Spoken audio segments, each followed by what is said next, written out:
one, if not later today, 2 hotel rooms at the Red Lion for Friday night. So if you were having to check out Thursday because they didn't have a room, some rooms have become available. And check with the hotel if you want to stay here Friday night. Or check with me and I can do a go-between. Or check with Cliff and he'll handle the negotiations for a small finder's fee. They're getting to recognize me in the begging mode.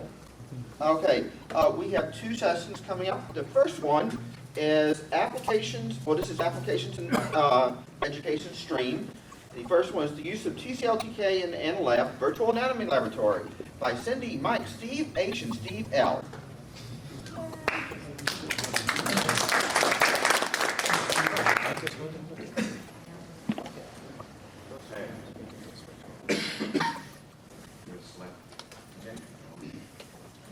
Okay, well, is it sounding okay?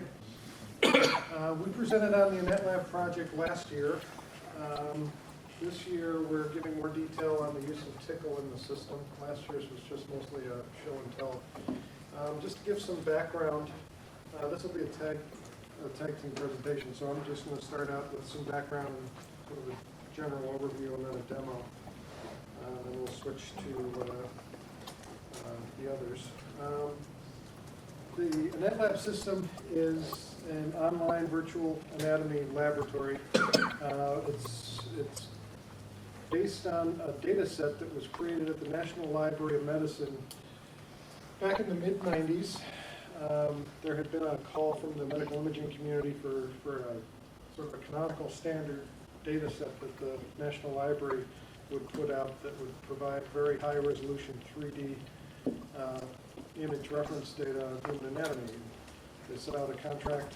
A bunch of different institutions competed. I was one of the groups that, or headed one of the groups that competed. I wound up on the board that oversaw the project back then. The data that was generated and then released in the mid-90s is a very high resolution, 3-dimensional voxel data set from a male cadaver.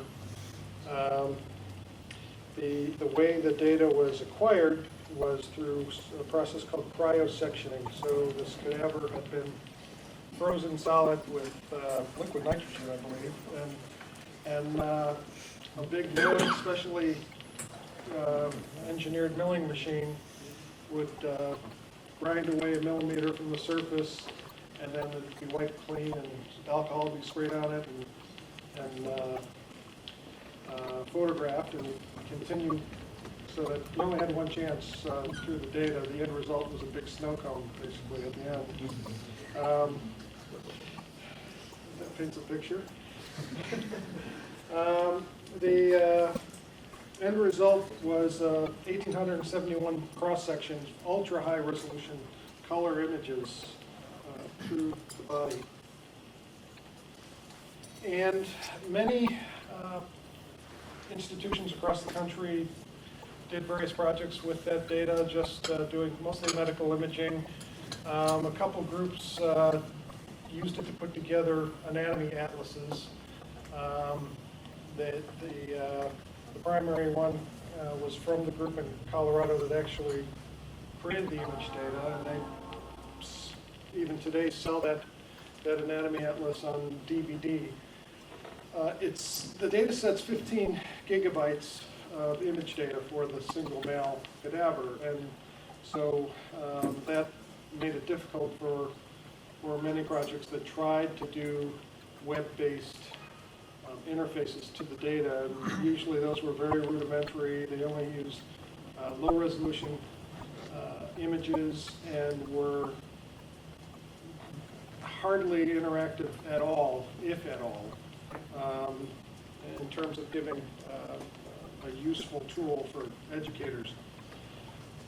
My group had started working on doing things with this data in the mid-90s, and we came back to it a few years ago, looking at it saying, well, you know, I think we really want to take this system, and we had done proof of concept prototypes in the past, and we decided to take the plunge and actually build a system that would be capable of providing a very rich interactive environment for medical students and anybody else studying the subject through the web, and with a high enough performance to be able to provide this nice experience to large numbers of people. And what you're going to see is the result of those efforts. Quite a lot's happened since last year.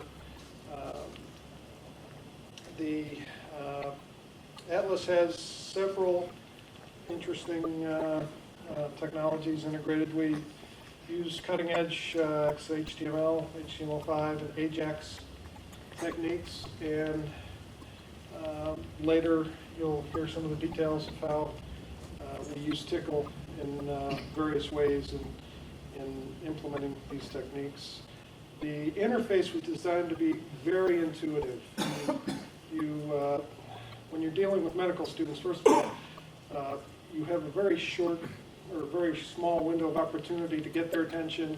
You can't have a system that requires much training at all to use, and so it has to be very intuitive, very much like what they do in lab. When they're in lab, you basically have a room full of cadavers, and teaching assistants walk around, and the students might say, bring somebody over and point to something and say, what's this? And we wanted to have that kind of look and feel of the system, where they would bring up images and just click, and it would bring to them all the information they needed. The system also has a advanced search facility. When we talk about this, sometimes sort of a nutshell description is it's sort of like Google Maps for the human body, except you're not looking for directions to things, but you're identifying structures. I guess it'd be like Google Maps with satellite view, except the satellite view is anatomy images. And the other thing we wanted to do was we had been thinking of marketing this to publishing companies, and we wanted to have some way to show how you could integrate this with if you're a textbook company, your textbook would be here. And so we wanted to, initially we were setting out to sort of create a placeholder for somebody's textbook to be integrated with the system. And we decided to use Wikipedia for that purpose, and the end result was the Wikipedia integration was so good that we lost much of the need to find a substitute. The anatomy content on Wikipedia is based on the original Gray's Anatomy in terms of illustrations, which are all public domain, and there's a group of people who keep that information very well reviewed for quality control. And we had to realize this, but medical students had already started using that as a resource to a large extent.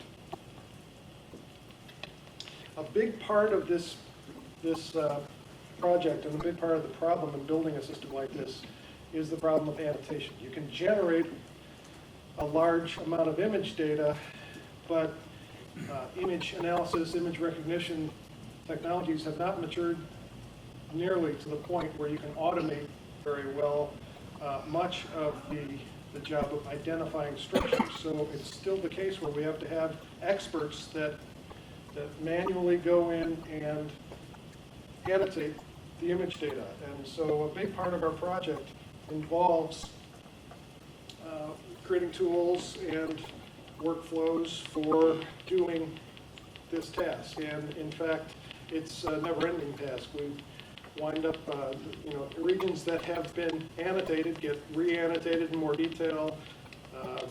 Mistakes get fixed.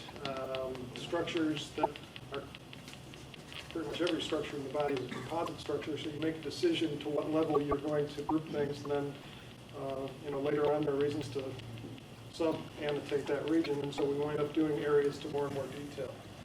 And this results in lots of data being generated. There are over 2,500 anatomical structure object identities in the database, but that resolves down to over 700,000 individual annotated areas in the data. We have the original data set was an axial set of images, so cross sections through the body going this way from head to toe. From that data, and you'll hear about how this was done as well. We generated coronal sections or coronal sections going this way and sagittal sections going this way, so that you can come in from any orientation to view the data. So it's using a two-dimensional interface and a two-dimensional viewing surface. It actually gives you access to the full three-dimensional nature of the data. When you have this dense of a knowledge base and a data domain that is this dense, a big problem is how do you index the object identity in a method that's high enough performance that you can have thousands of simultaneous users. Everything about the design of the system centers around the way that this is done. It's a process called Z-mapping that is a three-dimensional extension of a system I created in the late 80s called metamapping, which was pre-web. It was the first client-side image map technology that was running on systems that were so low performance that we couldn't even think about trying to decode polygons. So the idea was to create object-oriented voxels or object-oriented pixels where the object information is actually coded into the image data. And this was then extended to work with moving images as well as three-dimensional volume data, and the name it got was Z-mapping, where Z is the time dimension or spatial dimension. So we have these secondary maps of the data that are made up of 24-bit RGB voxels, where the RGB value actually decodes into an object index. It's creating these is data intensive and time intensive on the front end, but once you got them, the performance you get, at runtime is phenomenal. So it's well worth the effort. Just an example of, one Z-map image through a given structure, and this also gives you an idea of the complexity of the mapping problem that you have in one of these sections. This is a section through the body at about this level, and this is the Z-map image for that section. And each area that you see that's a different color here is actually a different anatomical identity. And you'll hear more about how these things are created and used when the other speakers step up. All right, now I'm going to jump to a demo. And this is live, so yeah, we're doing it.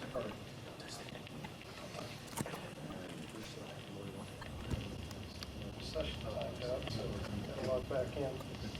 System has session memory, so it remembers where we were. This is the interface. Shows a navigation plane or a navigation panel up in the corner here. We can pop that out of the way if it, for some sections they fill the whole image enough that you might want to pop that out of the way. You select your image level by clicking on the cross section here. We can change the view to surface, musculoskeletal, skeletal. We can, when you have a section up here, you'll notice that I had clicked on a higher level on a given muscle called the sternocleidomastoid on the left side, which you see the name of the structure right over here. There's a little leader line that is optional that can be turned on or off. The structure was highlighted using an overlay system that Steve Huntley will talk about in a little bit. As I click around on different structures, for small structures, that little leader line actually helps. But you'll see I clicked on a small structure, but it's identified just as a vein, and there are several veins, so it gives me a bigger box showing the different regions. This is a single artery called the common carotid. This little more link that you see over here, if I click on that, that's opened up a second window that brings up the, let's see if I can make a smaller version of this. Brings up the Wikipedia, and oftentimes in the lab we have big displays where you put both windows side by side, but it pulls up a textbook entry on that structure that I was looking at. Drag this down a little bit so you can see both windows. So you see the Wikipedia window hiding back here. As I move around, you'll see that this updates itself automatically. So we've created a joined session between the two systems as we navigate through the data. And that has turned out to be a very popular feature of the system. There's a search interface. If I want to search within the section for something, I can do search section. And this is the first time I've done search, so it's loading the search plugin. This is coming off the web, by the way, not running the web.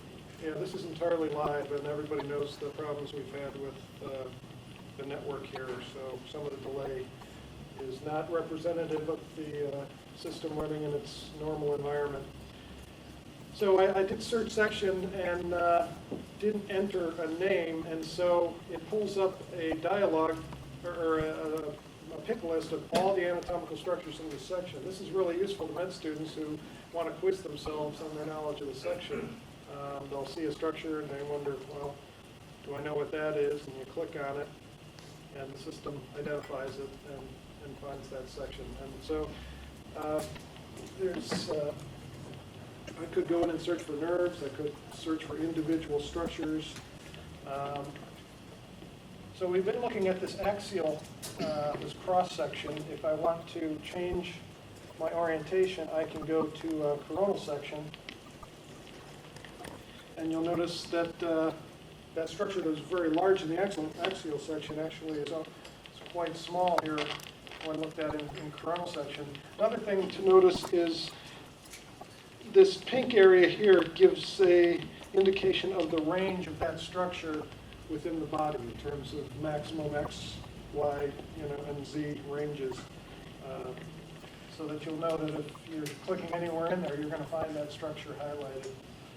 Now I'm going to switch to sagittal, and it's going to be coming in here, so you're only going to see part of the body. See why we did this after lunch, by the way?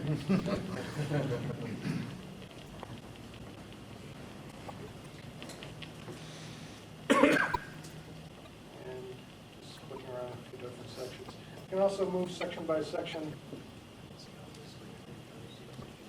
I did. Did I click on connective tissue? We have one big, oh, yeah, I did. Yeah, for things that aren't otherwise defined, they're called connective tissue. And you'll notice that it's the whole body. So that takes a while to identify because it's searching, including a lot of stuff.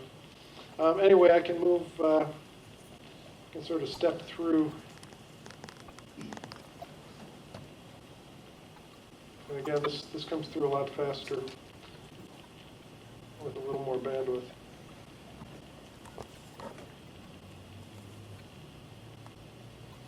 to axial. Are you on the cellular network right now? Yes. Yeah, we're going through Gerald's little Sprint wireless because it was completely hopeless to try to do this through the hotel network. So, this is at least a quick overview. A couple of other little things. We can resize if it's too big to fit on the screen. But you pop that up, it'll resize itself again as well. So there are a lot of very useful features. Guess I'll hand it off now. Let me pop back up. Do I just select? No.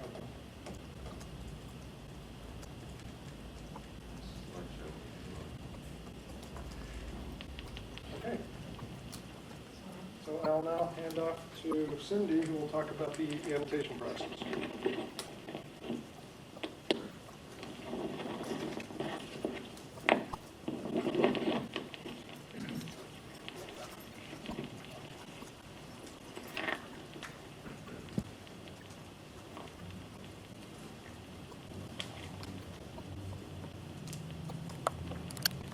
Okay, can I be heard? Yeah.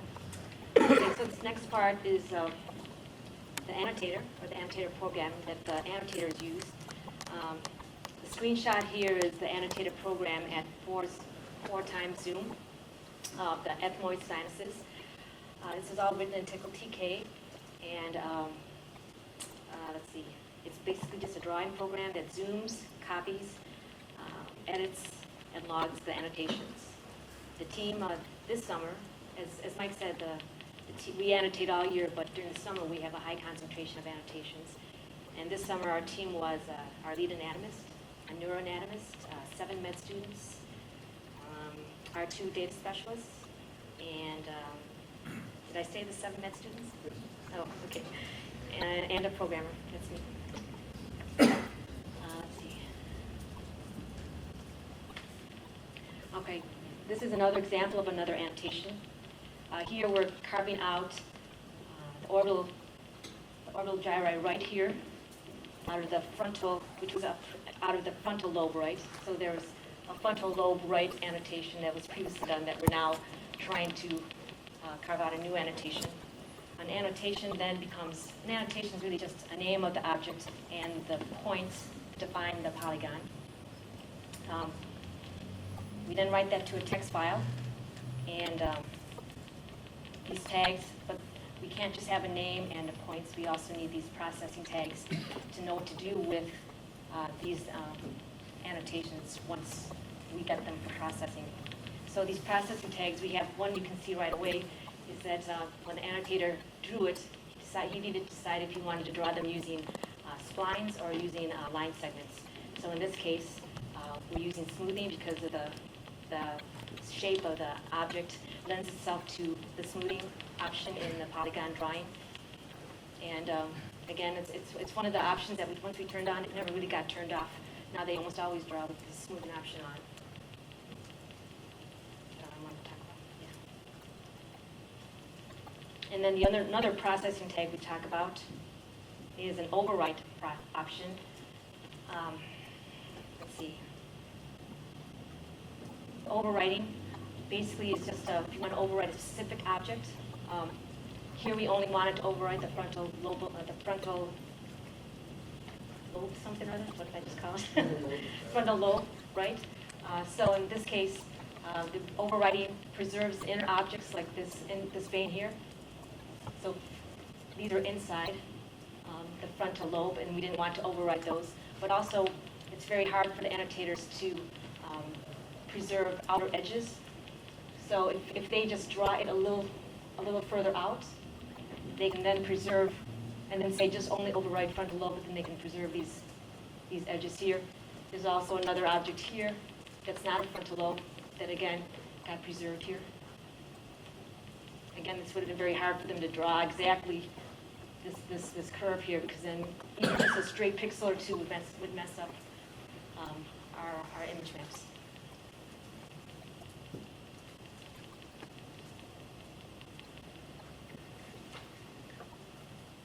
Okay, the Edgewalker utility is something a little separate from the annotation. This was, we used, let's see, what's the best way to start? We did an Edgewalker utility that would basically just look at the edges of an object in the axial sections. And that would allow us to create these maps that the annotators could use so that they could take, if there was a previously annotated object, then they could take the map, we could walk it, they would take the map and they could easily change that object. But then we also found out that once we had coronal and sagittal, the coronal and sagittal sections, we could walk those also, and then we could create faces here that would allow us to get a 3D feedback to the annotator. We're hoping to use it maybe in the future. Okay, and it would be especially useful for, right now we have a neuroanatomist working with us, and they have a lot of little small brain structures that you actually can't see visually on the axial sections, or the coronal and or sagittal. And so to be able to see some kind of 3D feedback would be really useful for them. Can Tom start to get nervous? Okay. Last thing I wanted to mention is that a lot of, we used a lot of references from the wiki. Obviously, you see a lot of the big names here. They're also in this audience here. And then, let's see, we also use SQLite, the image extension. And we also use code from TickleLib, from Welch, from ActiveState, and from Echo4. I don't have a slide for the next part, but the last thing I wanted to say was that for next time, we're going to try to draw annotations on the coronal and sagittal sections. And then the big thing will be that it'll be a shared annotator. It'll go over the web, and it'll be based on the Starkus backplane that we'll be talking about tomorrow. That's okay. Okay, I'm handing it off to now to Steve. He's going to talk about holdings.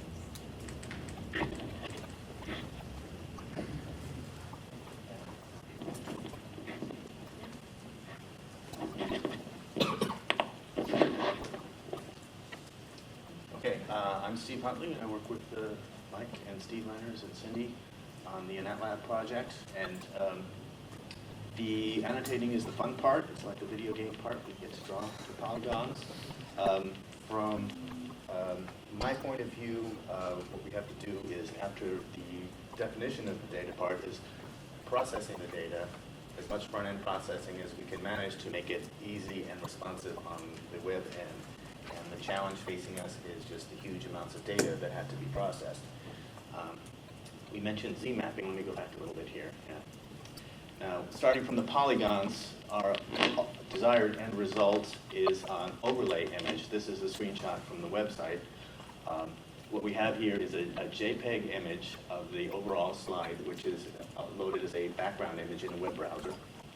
And what this is a PNG file containing only the image information from the feature we're interested in, which is overlaid over the JPEG. It's tinted and everything, so you can see it pops out, and that allows us to stay within acceptable bandwidth limits, because you download the JPEG once, and then you download multiple overlay files, which are much smaller. So from the standpoint of the student, it's responsive and it's useful. Now, the intermediate between this point and this point is what we described earlier as a Z-map. I'll go back a little further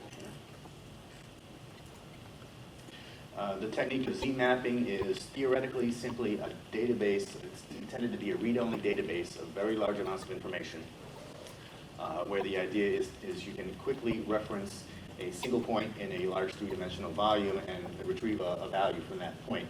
And it has to be fast enough to be done in real time, because an individual clicks on XY coordinates of the JPEG image that is sent to a server.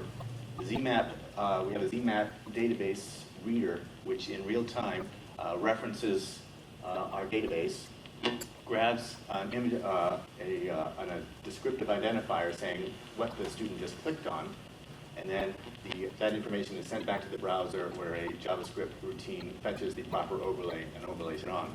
Now, we call it a database. In reality, what it is a series of TIFF images, which is what this is. This is a TIFF image corresponding to the original JPEG image, and the chief reason that was chosen is because basically TIFF images have a very useful property that you can isolate and compress strips of rasters individually within a TIFF image. You don't have to compress the whole image. You can choose to compress subsections of the image, and the TIFF image format in the headers contains offsets to all the separately compressed sections. So you can very quickly, figure out which strip you want to access. Simply open up the file, read that strip alone, decompress it, get the pixel value, and return it. And it's the only practical way we knew of to be able to do this fast enough that it could be responsive in real time. So we have a bunch of different colors here. The fact that they're colors is not terribly relevant. The fact is that simply that each feature identified by the annotator gets a unique 24-bit value, and that unique 24-bit value is indexed to a feature name, which is what we use to reference it. So the challenge is to go from here, which is what the annotator process creates, to a set of a near 700,000 overlay files. So that is where the process of creating the overlays is not terribly challenging. You basically use basic image manipulation to extract a single color value out of one of these files, use that as a mask overlaid onto the JPEG file to extract only the image, the photographic image information of the individual feature, and then it's tinted in order to make it stand out and saved in a separate PNG file. Where the challenge comes in and where TSAIL really came in was a lifesaver for us is the fact that the sheer volume of data that we had to deal with basically broke every other approach we wanted possibly to use. And so TCL was not nice but crucial in our